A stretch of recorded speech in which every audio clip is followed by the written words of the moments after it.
Hello, I'm Mark Hanrahan. Election day is nearly here, and we know a lot of you are filling out your ballots right now. KREM 2 is committed to covering the candidates and issues that you are voting on. So for this edition of the Week in Review, we want to take some time to bring you some of our latest election coverage. And we start with the race for Washington's 5th Congressional District, featuring Carmella Conroy and Michael Baumgartner. KREM 2's Amanda Rowley recently sat down with both candidates for the tea.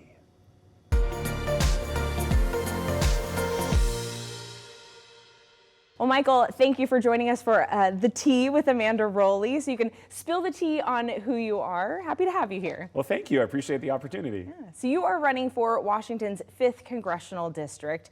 Right out the gate, we want to know, why are you deciding to run in this race? Well, it's a great question. You know, my wife and I, we have 5 little kids, and not just for our kids, but for everyone's children. We're just very concerned about the future of our country. Now, a really tough question for you, though. What type of tea did you decide to sip on? Well, I am having a Bigelow green tea. And then kind of looking at your experience in your career-wise, you're currently serving as Spokane County's treasurer and spent 8 years as a Washington State senator. What is your proudest accomplishment over the years as an elected official? Probably my favorite bill that we ever worked on was when we created the new WSU Medical School. So it was kind of a strange deal. It's a big deal for the community. It was. If you look at between the two schools, there are more graduates of medical education here in Spokane than there are out of Seattle. And boy, we need them. So Michael, what is the #1 thing you would want to address as a congressman? Well, I think the top issue facing our country right now is securing the southern border. What we need to do is kind of 3 key things. One, we need to physically finish the border. Secondly, we need to return to the policy of what's called remain in Mexico or other countries where before someone steps foot in the U.S., if they claim to be a refugee, that is determined before they get to the U.S. And then here in the U.S., we need to implement something called E-Verify, which is a documentation to prove that you have legal status to work. So there's a study found this year that nearly 1/3 or 31% of Gen Z are living with their parents because they can't afford to buy or rent a home.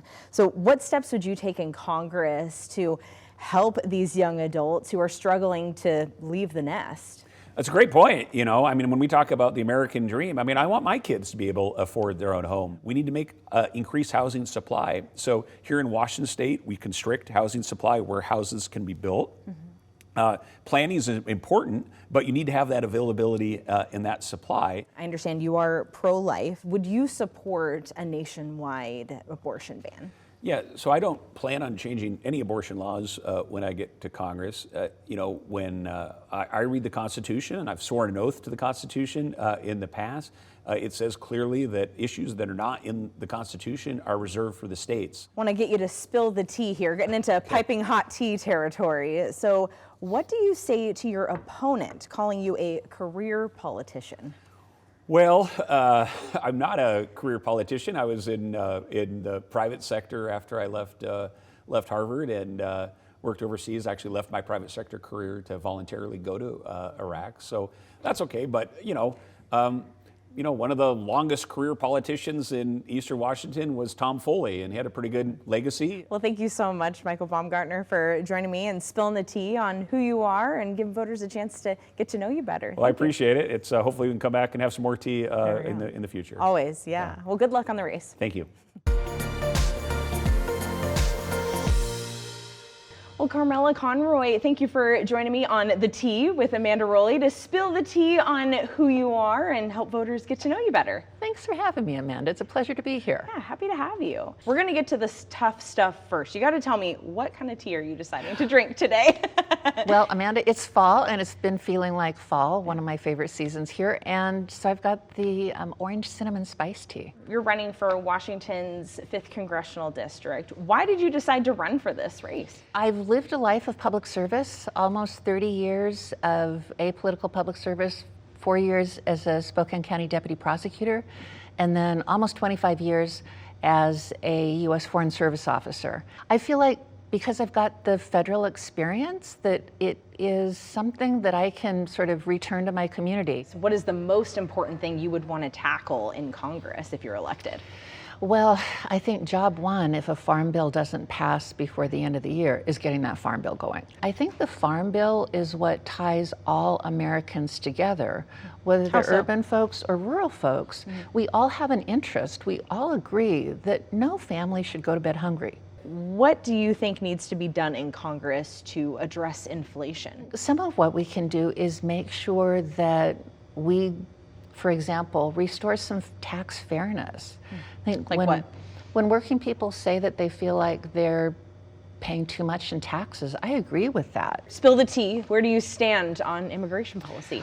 I am a big supporter of national security, and that ensures making that our borders are safe. I was very disappointed to see that the bipartisan bill that apparently was primarily drafted by a conservative Republican senator from Oklahoma didn't make it to the White House for signature. Our country needs secure borders. Where do you stand on abortion? I believe that that should be a nationwide right, as it was up until 2022.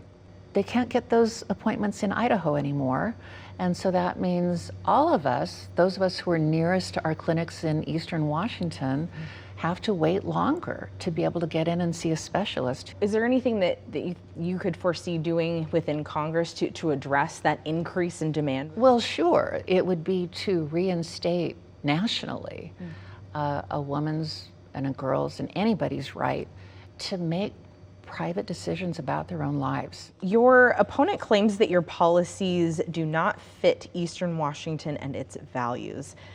Spill the tea for me, Carmella. What do you say to that? I gotta wonder who he's talking to. Because what I'm hearing is that people really do want our freedoms to be protected. We are independent Westerners. We don't want the government up in our business. Well, thank you so much, Carmella, for talking through your experience and where you stand on things, giving folks an opportunity to learn more about you as their candidate. I appreciate it. Yeah. Amanda, thank you so much. Thank you. You'll also get a chance to hear from both candidates again in just a few days. Right here on KREM 2, we are hosting the 5th District Congressional Debate on Wednesday. The hour-long debate starts at 7 that night. You can watch it on KREM 2, KSKN 22, KREM 2 Plus, and KREM.com.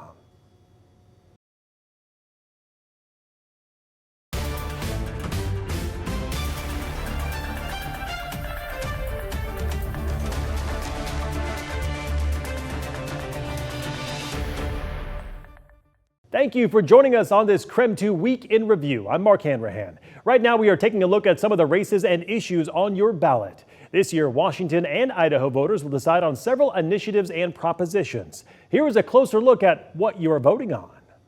Initiative 2066 would prohibit state and local governments from restricting access to natural gas. It would also prohibit the State Building Code Council from prohibiting, discouraging, or penalizing the use of natural gas in any building. The campaign was sponsored by the Building Industry Association of Washington, which says it protects the freedom of Washingtonians to have the clean energy of their choice. In March, the state of Washington passed a bill that prohibits any gas company with more than 500,000 customers from getting natural gas service if that service wasn't in place by 2023.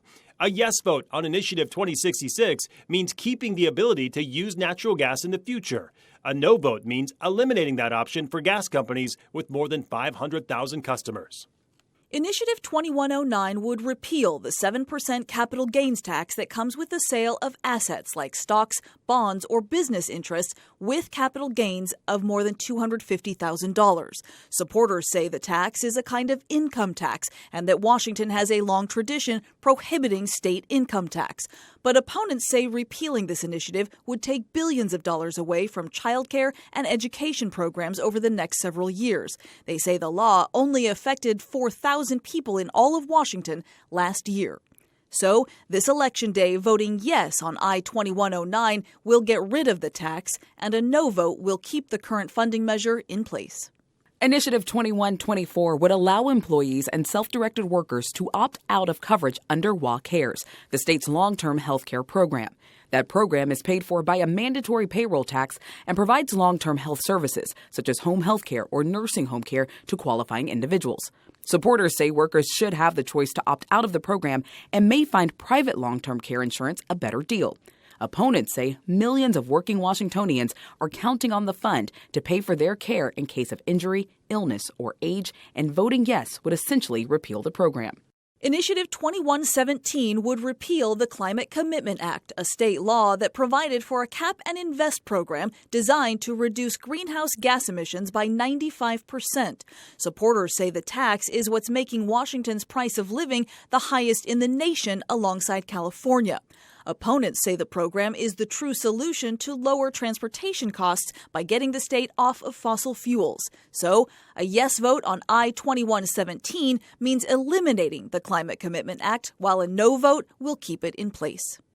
The Idaho Citizen Requirement for Voting Amendment would amend the Idaho Constitution to require a person to be a U.S. citizen in order to vote in elections in Idaho. Currently, Idaho law prohibits non-citizens from voting or registering to vote in the state for any state or local elections. In 1996, the U.S. Congress passed a law prohibiting non-citizens from voting in federal elections, including elections for the U.S. House, U.S. Senate, and presidential elections. This does not apply to elections at the state and local levels. 16 municipalities across the country allowed non-citizens to vote in local elections as of December 2023. 11 were located in Maryland, 3 in Vermont, and 2 in California. The initiative Proposition 1 would repeal the state's partisan primary system and replace it with a top 4 primary system where all candidates seeking that office appear on one ballot and the top 4 vote earners advance to the general election. Candidates would be able to list their party affiliation, but it would not mean they represent the party. Candidates would also not be required to list party affiliation. This primary system would be used at elections for the U.S. Senate, the U.S. House of Representatives, state legislature, elective state office, and county elective office. Supporters say every registered voter should have the right to vote in a primary, not just those who identify as Republican or Democrat. Opponents say replacing the system with the top 4 primary is overly complicated and unnecessary. They claim all that's needed for independent voters to have a voice is to change the primary system to an open one. Here at KREM 2, the stage is set for the 5th District congressional debate between Carmella Conroy and Michael Baumgartner as they both look to replace U.S. Representative Cathy McMorris-Rodgers. Whitney and I will be asking the tough questions of the candidates so you have a better idea on how they'll represent the region if elected. Watch the debate from 7 to 8 on Wednesday. It will be streaming commercial-free exclusively on KREM 2+.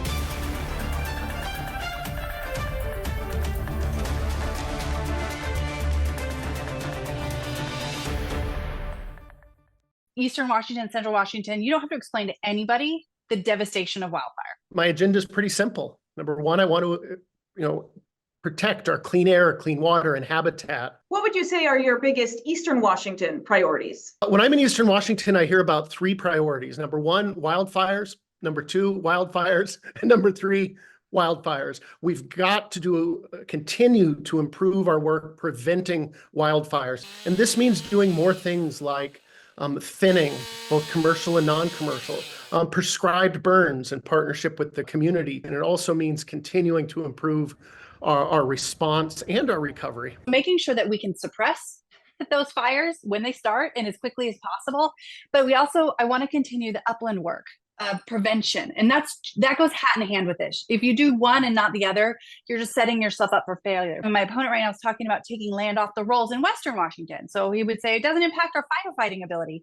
It directly impacts it, because if you take $2 billion worth of inventory off the rolls in Western Washington, that you better believe that's going to impact our ability to fight fires and do the upland work in Eastern and Central Washington. So we've already done 800,000 acres. It's been tremendous. In the places where that thinning and that work has been done, it has made a difference, but it's really a drop in the bucket when it comes to how much forest land we really do have. How do you do enough to make a difference? That's a great question, and you're exactly right. So I want to also do some of that forest health work using federal money on some of the federal lands, because it's going to complement the forest health priorities that we're doing and putting in place in Washington State on the trust lands. We need to be strategic in pursuing federal funds. I'd like to actually designate a staff member in the Department of Natural Resources to work on federal government relations. I think we would get our money's worth. We also need to keep making the case to the state legislature. How do you balance the needs of Western Washington and Eastern Washington, knowing that they are very different? One of the things I've found as I've traveled the state is, and I've been at this for a year now in small towns and rural communities, is, you know, a lot of the values and needs aren't as different as we think. Everyone values clean air and clean water. I think we all, whether you're in Eastern Washington or Western Washington, value recreation, whether it's horseback riding, hunting, fishing, backpacking, and these are universal. We are a resource-rich state. We are amazing, actually.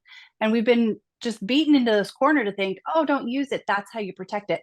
But that's not true. The science around a well-managed piece of DNR land sequesters over 11 metric tons of carbon. That is more than any of the carbon projects that anyone has talked about so far in the state. So if we turn our forests into these carbon workforces, oh my goodness, we can do it. And that's the balance to me, is getting beyond the politics of this. What do you say to people here in Eastern Washington who feel like their needs and their concerns are often forgotten from state office holders? I mean, I think it's true. I agree. You need someone who's willing to value everyone on the same playing field. And that's something I have done. I think that perspective needs to be at the helm. If you're leading a 2,000 plus person agency, which is what this executive does, you need to have those perspectives on problem solving and working across the aisle and understand who your bosses are. They are the people of the state of Washington. What is your message specifically to voters here in Eastern Washington? I understand how important it is to meet our responsibility to keep these communities safe. My commitment is to follow the science, to be an independent-minded voice, to work in a bipartisan manner to address the wildfire challenges in Eastern Washington. Thank you for joining us for this special election edition of the Week in Review. And don't forget to vote by Election Day, Tuesday, November 5th. You can find more political coverage right here on KREM 2+, including extended interviews with the candidates. To find it, just click on the news in the top navigation bar and then scroll down to find Politics Plus. I'm Mark Hanrahan. Thank you for watching.